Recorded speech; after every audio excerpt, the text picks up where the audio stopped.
Hello there, TGIF. Welcome to Cowboy Leather Products. It's been a good week. I'm happy to report that we have got all the orders out, finished. Shipping has been, the ones that need to be shipped have been shipped, and the ones that need to be picked up have been picked up. I only have one more. The one was coming this afternoon, and pick them up, and then we're done for the year. We can concentrate on just piddling around, clean the shop up a little bit.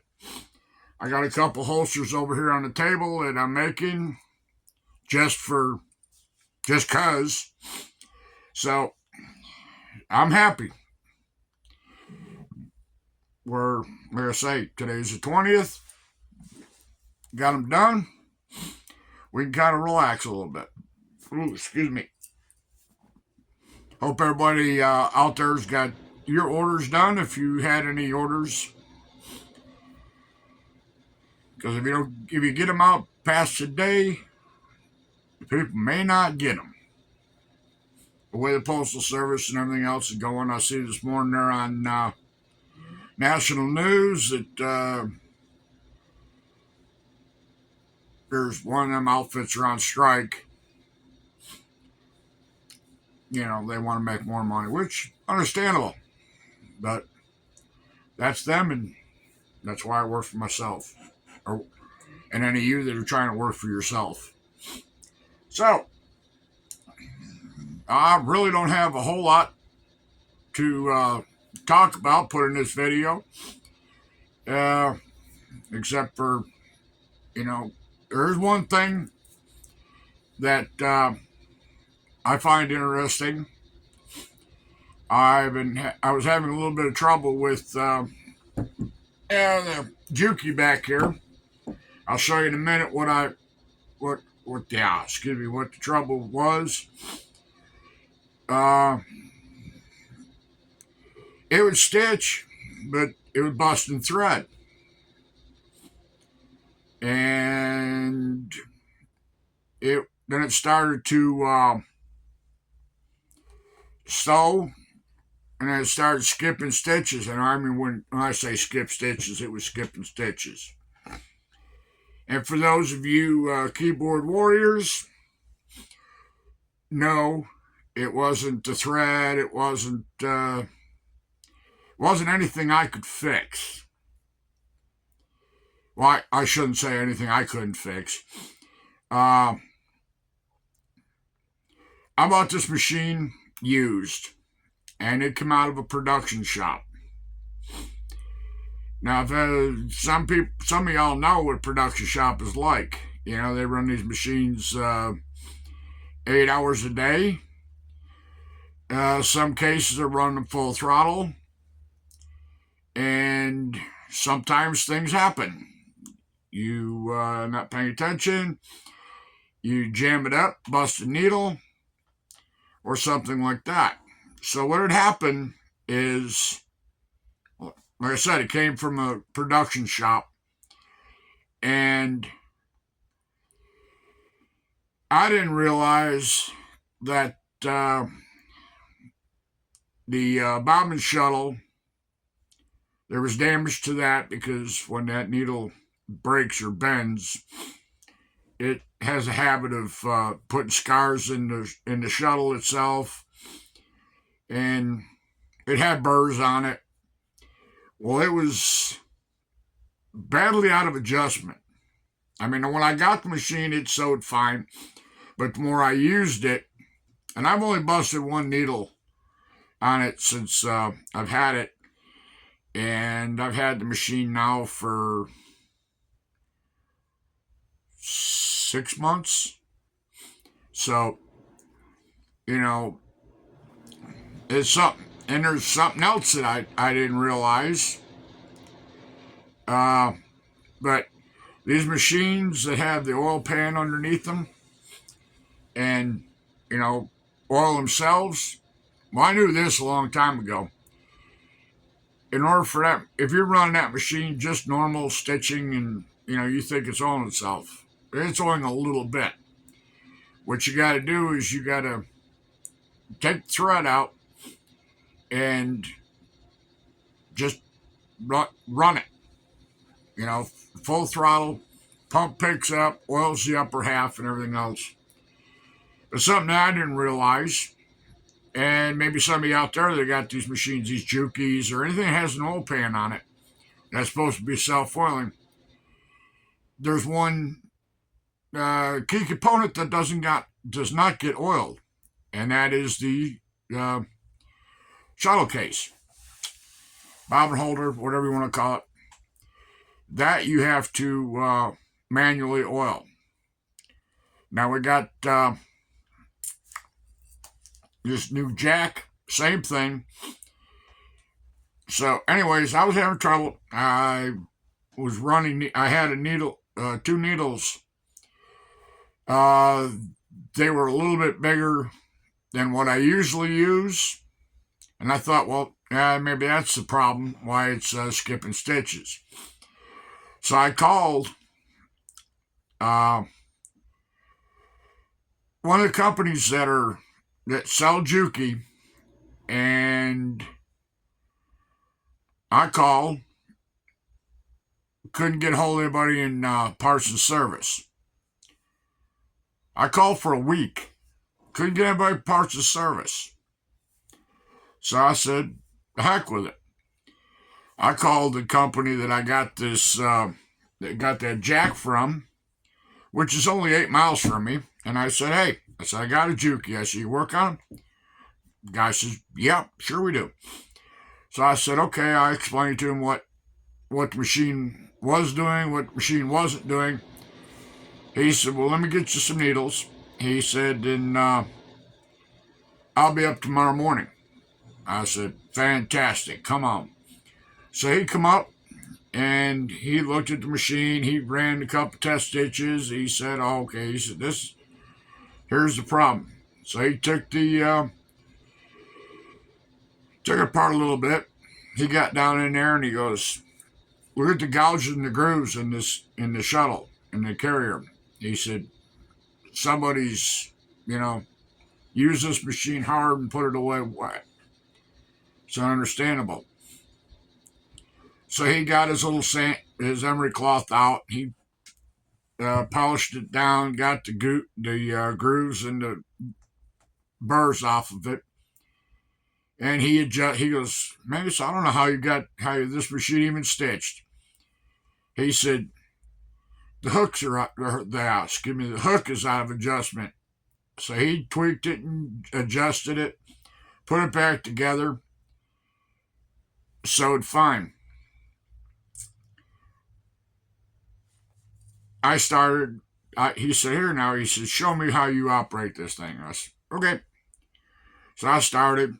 I run it kind of slow. Didn't break anything. The thread didn't break or fray. He said, hand me I got a straight piece of leather. It was cut off of a belt. I put it in there and I said, now let me try this. I started sewing and I started gradually picking up speed. The thread broke. He goes, So he got looking at it again. He did a couple more adjustments on the bottom side. He's try this. It didn't break the thread anymore. He said, this machine, he said, it was made back 94, 95, someplace in there. He said, this machine, he said, has been used hard. I said, okay. He said, you're not really technically this machine is not supposed to use a 136, 137 thread. He said, somebody's got oversized needle in it. He said, that's what tells me. He said, when you called me and told me that, what thread you're using, He said, and I asked you all them questions. He said, I thought something was fishy or funny. He said, I had to come out and see this. So, anyways, the machine is worn. Uh, this machine, according to him, is only supposed to run a 69 up to a 90 thread. He said, if we put it back the way it's supposed to, he said, put new hooks and basically put everything back to factory. He said, you won't be able to run the 137. I said, what do you think? He said, run it this way. He said, until it don't run no more. He said, and then either you can replace the machine, or we'll put new parts in it. I said, far out. So anyway, he goes, just run some more tests. I ran some more test passes. He goes, it's got a click to it. I said, yeah. I said, it's always clicked. He said, let me look at it. So he tipped it up, got to look, and he's turning it, and even running it by hand. He said, you can hear a click in there. He said, the shuttle and bobbin case, he said, are dry. I said, well, I said, is the line kinked on it? For one, he goes, there is no line. He said, out of all the parts on this machine, he said, this one here is the one that you have to oil manually. I said, okay.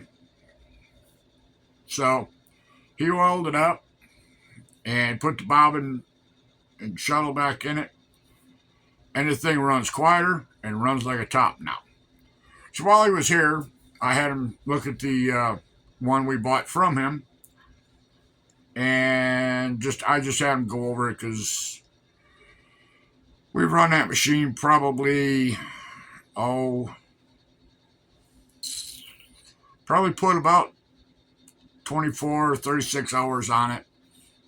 And I just wanted to make sure that, things were doing what it's supposed to. It's not giving us any trouble, but I just wanted him to look at it. So he looked at it and he said, it's good to go.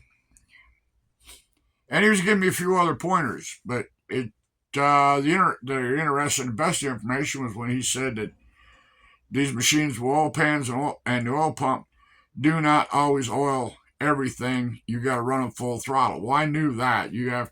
I usually unthread the Juki and, oil it just run it and get the oil pump up in there.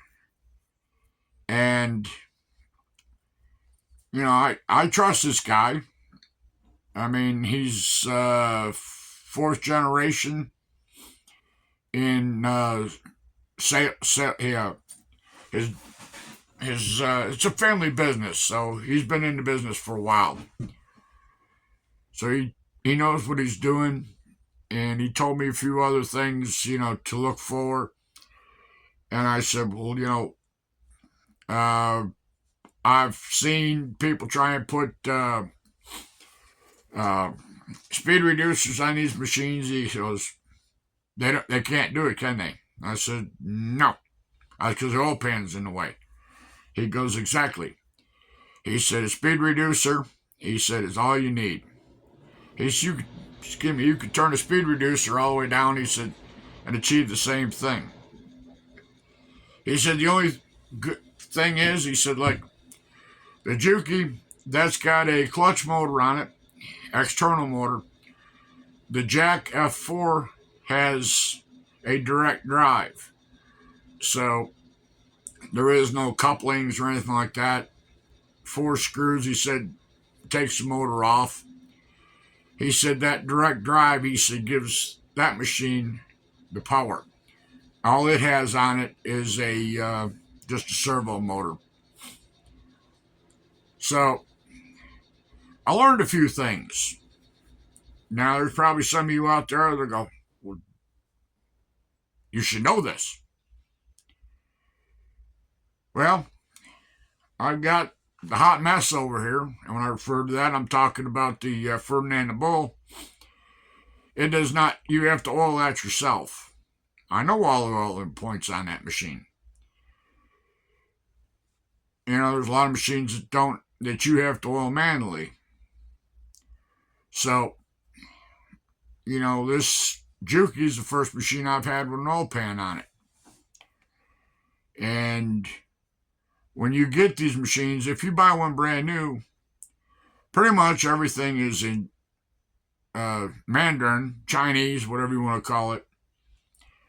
And unless you can read it, you miss something. So anyways, just if you happen to have a Juki or anything that has an oil pan on it, if you don't know that you have to manually oil the bobbin case and that area in there, you do now. And if you knew that you had to do it, thumbs up on your knowledge. But anyways, I'm going to get these holsters, work on these holsters for a while, and I may just knock off early today. So, I don't know if I'll get a video out for next week. If I don't, I hope everybody has a Merry Christmas, has a safe one, and you get to spend time with your friends and family. And, you know, we all get back here after the first of the year and, you know, just get back at it.